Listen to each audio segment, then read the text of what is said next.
So the thing you have to understand is that I am not fluent in love languages. Like if love were a country and you had to get around it using love languages as the language of that country, I would be the person confidently getting on buses going the wrong direction and introducing myself as library. Not that I'm like equally bad at all the love languages. Like, I know enough physical touch to get around. Hey-yo.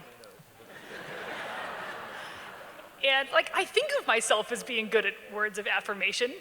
For instance, when I was dating my then boyfriend, now husband, Steve, I would say thrilling, romantic things like, "You are a nice man who is good at grammar." I've been told I can reduce friends to quivering wrecks with the odd specificity of my compliments. I'll be like, "You're my funniest friend who currently works as a tax attorney in the District of Columbia." But even I, sanguine as I am about my ability to do words of affirmation, even I know that I am terrible at thoughtful gift. If it were the thought that counted, it would be fine. But it's not, there's also execution involved. And that's where I fall short. For instance, every year for the past decade, I've given my grandparents vodka and scratch tickets for Christmas. Because everything else I came up with was a worse idea. They like the vodka, they're happy. So when I realized that I was dating the man I wanted to marry, I should have maybe mistrusted the fact that my next thought was, and I'm going to show him by proposing with a thoughtful gift. But I didn't, because you see, I felt that for the first time in my life, I had come up with a foolproof, perfect gift. You see, gift giving, as I understand it, that you have a friend or a person, and you know that they liked a thing, and you see the thing, and you get it for them, and sometimes you frame it first. And that's how gift giving works. And so my brilliant innovation was, I know Steve, I love Steve, and I don't just know one thing that he likes, I know all the things that he likes. So I'm gonna get him a gift that combines them. For instance, he likes protein, that's a bad example. But he likes board games, he likes card games, he likes tasteful art you can have in your home and treasure forever. He loves rats. Not like if you had a friend like Ben loves rats. Not like there's a rat currently on his head pulling his hair and forcing him to cook pasta. Just like the normal amount that you like rats. And then a little bit more. Like if someone says something mean about rats, he'll speak up and defend them, even if there aren't any rats in the room that we know about. He'll be like, "In fact, the plague was caused by fleas. Why, I had a rat as a young boy, and they're wonderful pets." He's not actually an old-timey newsman, that's just the only voice I can do. So I thought, I'll get him a gift that combines all the things that he loves. But where to find something that combines card games and tasteful art and rats? Well, fortunately, there's a website called Etsy. And on Etsy, there's a man in France who makes taxidermied rat sculptures. And I'm like, I have it. I'll get his sculpture of two rats, playing a game of cards. And he'll see this, he'll be like, "Wow, she really gets me. She knows not just one thing that I like, but all the things that I like, and she's combined them into the perfect gift. I can't wait to be married to her." This in my mind. And I was so excited about this that I told some of our mutual friends that I had the perfect gift. And oddly, their response was to call Steve immediately and be like, "Under no circumstances let her propose to you. You gotta get a ring and surprise her if you even want to do this, because otherwise she will give you a horrible thing that you will have to have in the house forever." And Steve, on hearing this, and also due to a series of mistakes made both by myself and the Postal Service on receiving a mystery box to his apartment, which I rushed at and screamed, "Don't open it, it contains a wonderful surprise."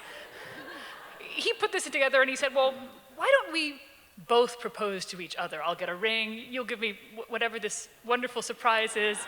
Nobody's gonna be surprised by anything. How does that sound? And I thought it sounded great. But our friend's response had filled me with trepidation.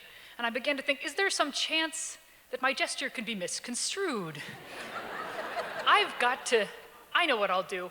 I'll accompany this thoughtful gift with a thoughtful note full of words of affirmation. This will be easy, I thought. I love words. Words are my living. So I sat down at my laptop and I felt all the feelings I could possibly feel. And I looked at what I had typed and it said, "Dear Steve, you are a nice man who is good at grammar, and I like you."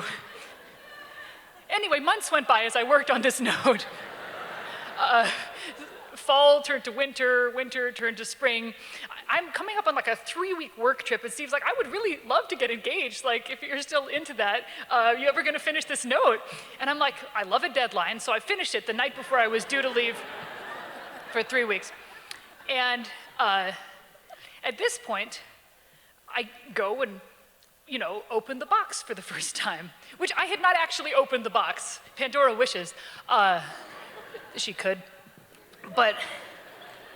And I have to say, somebody who was determined to find fault with the rats maybe could have found fault with them even if they'd been perfectly taxidermied. But they had not been perfectly taxidermied.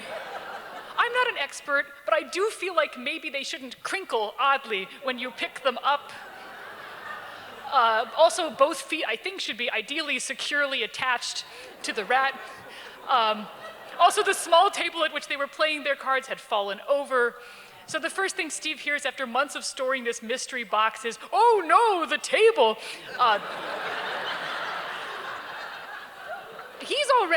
He's got his normal thoughtful proposal gift. I get my normal thoughtful proposal gift already in its box, which is like a, shoebox size, like you'd bury a dead pet in, which I start to realize I've been informed the thing that he loves the most from his childhood, and I've responded by getting its body and posing it and displaying it. I'm bringing like a strong Hannibal Lecter energy to this courtship. Anyway, I've got my box. He's got, I should say, as we walk to the Lincoln Memorial, I'm getting a little more nervous because Steve is good at thoughtful gifts. His love language is itineraries. He's like the Instagram algorithm where he just listens really intensely to everything you're saying and then suggests something wonderful that you will like. And it's not creepy though, like the Instagram algorithm, it's nice.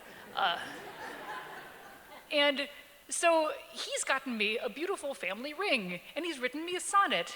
And I, after almost a year of effort, have written him a thoughtful note, hopefully, and gotten 2 rats taxidermied by a man not very well and had cards placed into their hands.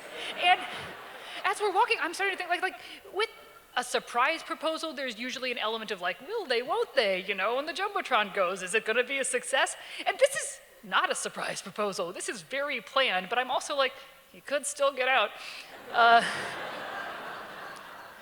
But the good thing about love languages is you're not speaking them in a vacuum. Like, hopefully there's another person who's able to interpret the semaphore of your strange flailing and figure out what it is you're trying to say. And Steve knows me, and he knows that my love language is trying very hard to give you a thoughtful gift and spending months and months and coming up with something just nightmarish. So as we're walking over, he goes, "Hey, Petri, can I take a wild guess as to what this is? It's not taxidermied rats, is it? Like in little uniforms or playing a game?"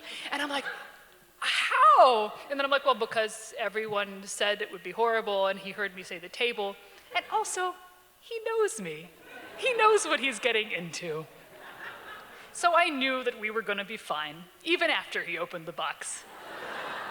Because I may not be fluent in love languages, but at least he was fluent in mine.